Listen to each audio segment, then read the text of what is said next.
क्या आपने भी अपनी छत के ऊपर फलों के पौधे लगा रखे हैं और आपके फल के पौधे में फूल तो आते हैं लेकिन उसमें अक्सर फल नहीं बन पाते हैं?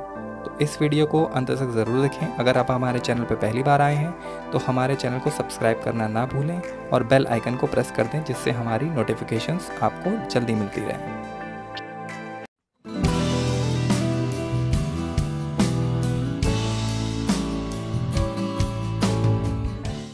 वेलकम फ्रेंड्स, आपका एक बार फिर से स्वागत है गार्डनिंग विद अर्श पर।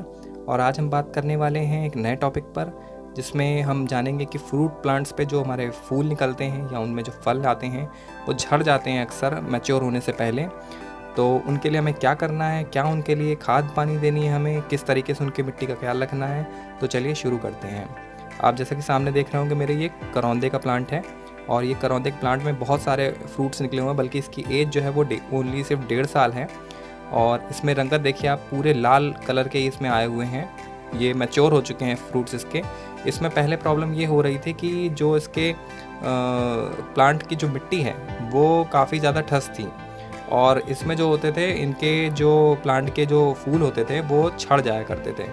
तो हमने इसमें क्या किया है, हमने इसकी मिट्टी पे पहले ध्यान दिया है। मिट्टी को हमने इसका पोरस बनाया है। इसमें हमने 50% बालू और 50% गार्डन सॉइल के साथ में वर्मी कंपोस्ट में ही लगाया हुआ है। दूसरी चीज़, जब इसमें फूल आना शुरू हो जाते हैं तो आपको एक काम करना है। आपको जो NPK मिलती है 05234 और एक NPK आती है 0050, जिसमें एक में जो 05234 होती है उसमें फास्फोरस और पोटेशियम की मात्रा होती है, जिसमें फास्फोरस ज़्यादा होता है, पोटेशियम उससे थोड़ा कम होता है। और एक आती है 0050 जिसमें सिर्फ पोटेशियम ही होता है और कोई तत्व नहीं पाए जाते हैं।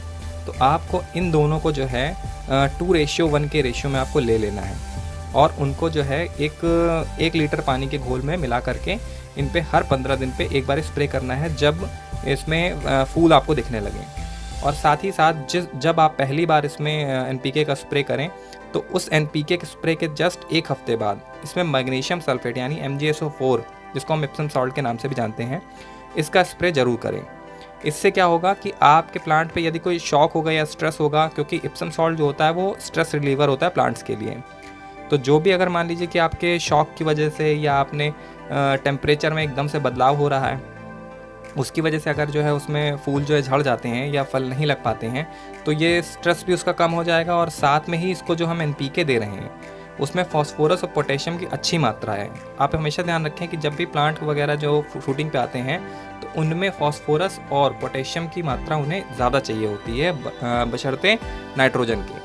नाइट्रोजन जो होती है वो हमें सिर्फ ग्रोथ के टाइम पे ही यूज़ करनी चाहिए, जैसे DAP वगैरह हुई या फिर NPK 19-19-19 हुई या जो 12-61 होती है, ये हमें उसी टाइम पे ही यूज़ करनी है जब इनकी इनिशियल स्टेज पे ग्रोथ हो रही हो।